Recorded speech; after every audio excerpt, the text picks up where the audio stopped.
Hello दोस्तों, स्वागत है आप सभी का हमारे YouTube चैनल अम्बाला रेडियो पर। आज की वीडियो में हम आपको कृष्ण अवतार बाबा रामदेव जी की कथा के बारे में सुनाएंगे और साथ ही भादवा दूज की तीज के बारे में।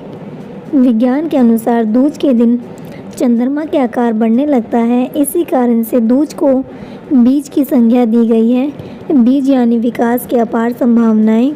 वट वृक्ष के छोटे बीज में उसके विशाल शाखाएं, जटाएं, पत्ते व फल समाये रहते हैं। इसी कारण बीज भी आशावादी प्रवृत्ति का घोतक है और दूज को बीज का रूप देते हुए बाबा ने बीज के व्रत का विधान रचा ताकि उत्तरोत्तर बढ़ते चंद्रमा की तरह व्रत करने वाले के जीवन में आशावादी प्रवृत्ति का संचार हो सके और इससे उनके व्यक्तित्व का विकास हो सके।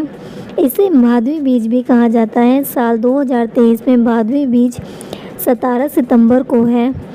बाबा की बीज का व्रत रखने की विधि। व्रत या उपवास धार्मिक आस्था में तो वृद्धि करते ही हैं, स्वास्थ्य में भी लाभकारी सिद्ध होते हैं। इसी बात को मद्देनजर रखते हुए महान संत बाबा रामदेव जी ने अपने अनुयायियों को 2 व्रत रखने के उपदेश दिए। प्रत्येक माह की शुक्ल पक्ष की दूज व एकादशी बाबा की दृष्टि में उपवास के लिए अति उत्तम थी और बाबा के अनुयायी आज भी इन 2 तिथियों को बड़ी श्रद्धा से उपवास रखते हैं। दूज के दिन से चंद्रमा में बढ़ोतरी होने लगती है। प्रातःकाल नित्य कर्म से निवृत्त होकर शुद्ध वस्त्र धारण करें। इससे पूर्व रात्रि व दूज की रात्रि को ब्रह्मचर्य का पालन करें। फिर घर में बाबा के पूजा स्थल पर पगली या प्रतिमा जो भी आपने प्रतिष्ठित कर रखी हो उसका कच्चे दूध व जल से अभिषेक करें और गूगल धूप खेवें। उसके बाद पूरे दिन अपने नित्य कर्म बाबा को हर पल याद करते हुए करें। पूरा दिन अन्न ग्रहण नहीं करें। चाय, दूध, कॉफ़ी या फलाहार लिया जा सकता है। वैसे तो बीज व्रत में व अन्य व्रतों में कोई फ़र्क नहीं है, मगर बीज का व्रत सूर्यास्त के बाद चंद्र दर्शन के बाद ही छोड़ा जाता है। यदि बादलों के कारण चंद्र दर्शन नहीं हो सके तो बाबा की ज्योति का दर्शन करके भी व्रत छोड़ा जा सकता है।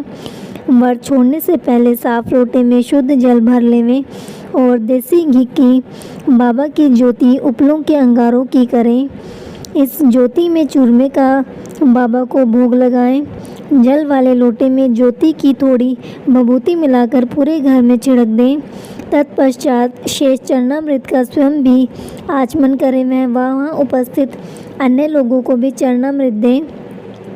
चूरमे का प्रसाद लोगों को बांट दें।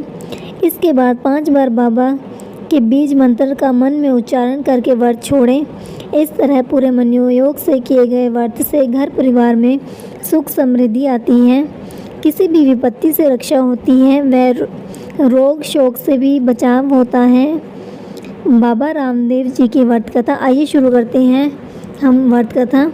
इतिहासकारों के अनुसार श्री कृष्ण के अवतार रामदेव जी का अवतार सन 1442 में भादवा सुदी दूज के दिन राजस्थान के पोखरण के ताम्रवंशी राजा अजमल के यहाँ हुआ था। पुरानी कथाओं के अनुसार राजा अजमल श्री कृष्ण के परम भक्त थे, लेकिन वह निसंतान थे, जिससे वह बहुत दुखी रहते थे। रामदेव जी के पिता राजा अजमल, जो द्वारिकाधीश के बहुत बड़े भक्त थे, हमेशा अपने राज्य की सुख शांति की कामना के लिए द्वारिका जाया करते थे। एक बार उनके राज्य में भयानक अकाल पड़ा और अजमल जी राज्य में अच्छी बारिश की कामना को लेकर द्वारिकाधीश पहुँचे। ऐसा माना जाता है कि भगवान द्वारिकाधीश की कृपा से उनके राज्य में बहुत अच्छी बरसात हुई। बरसात के दिन सुबह जब किसान अपने खेतों को जा रहे थे तो रास्ते में उनकी मुलाकात अपने राजा अजमल से हुई। उन्हें देख किसान वापस घर की ओर जाने लगे। यह देखकर राजा ने पूछा कि तुम वापस क्यों जा रहे हो? तो किसानों ने कहा कि राजा अजमल जी, आप निसंतान हैं, इसलिए आपके सामने आने से अपशकुन हो गया है और हम अपशकुन के समय में बुआई नहीं करेंगे। राजा ने जैसे ही यह सुना तो बहुत दुखी हुए, लेकिन एक कुशल शासक और गरीबों के मसीहा होने के नाते उन्होंने किसानों को तो कुछ नहीं कहा, पर घर वापस आकर काफ़ी निराश और परेशान हुए। फिर उन्होंने तय किया कि संतान प्राप्ति की मनोकामना लेकर द्वारिकाधीश के दर्शन करने जाऊंगा। इस मंशा के साथ वह द्वारिकाधीश पहुँचे। भगवान द्वारिकाधीश के प्रसाद के रूप में लड्डू लेकर गए। मंदिर में पहुंचकर राजा अजमल ने बहुत ही दुखी और भारी मन से भगवान द्वारिकाधीश की मूर्ति के सामने अपनी सारी व्यथा रखी। अपनी सारी बात करने के बाद वो मूर्ति को एकटक देखते रहे। उन्हें ऐसा लगा कि भगवान की मूर्ति उन्हें मुस्कुराती हुई देख रही है। ऐसा देख अजमल जी को गुस्सा आया और उन्होंने वह प्रसाद रूपी लड्डू जो कि द्वारिकाधीश के लिए लाए थे वह मूर्ति पर फेंक दिया, जो कि द्वारिकाधीश की मूर्ति के सिर पर जा लगा। यह सब वाक्य देख मंदिर में स्थित पुजारी को लगा कि राजा पागल हो गए हैं। पुजारी ने राजा अजमल जी को बोला कि भगवान यहाँ नहीं है, भगवान तो समुद्र में सो रहे हैं। अगर आपको उनसे मिलना है तो जाओ समुद्र में जाकर उनसे मिलो। बहुत दुखी होने के कारण राजा समुद्र के किनारे गए और समुद्र में कूद गए। भगवान द्वारिकाधीश ने राजा अजमल को समुद्र में दर्शन दिए। श्री कृष्ण ने स्वयं बलराम जी के साथ उनके घर अवतरित होने का वरदान दिया और कहा कि वह खुद भादवा की दूज के दिन राजा अजमल के घर पुत्र रूप में आएंगे। राजा अजमल ने देखा कि भगवान के सिर पर पट्टी बंधी है। राजा अजमल जी ने पूछा कि भगवान आपको यह चोट कैसे लगी। भगवान ने कहा कि मुझे मेरे एक प्यारे भक्त ने लड्डू मारा। यह सुनकर राजा बहुत ही शर्मिंदा हुए। अजमल ने भगवान से बोला, मुझ अज्ञानी को कैसे पता हुआ कि आप ही मेरे घर आए हैं। भगवान ने कहा कि जब मैं तेरे घर आऊँगा तो आंगन में कुमकुम के पैर के निशान बन जाएंगे, मंदिर के शंख अपने आप बजने लगेंगे। यह सब सुनने के बाद अजमल जी खुशी खुशी घर लौट आए। अपनी रानी को सारी बात बताई। उसके निश्चित समय के बाद और भगवान के वरदान अनुसार पहले बलराम जी ने वीरमदेव के रूप में राजा अजमल की पत्नी मैनादे के गर्भ से जन्म लिया। इसके 9 महीने बाद भगवान भादवा की दूज के दिन भगवान कृष्ण राजा अजमल के घर रामदेव के रूप में पालने में अवतरित हुए।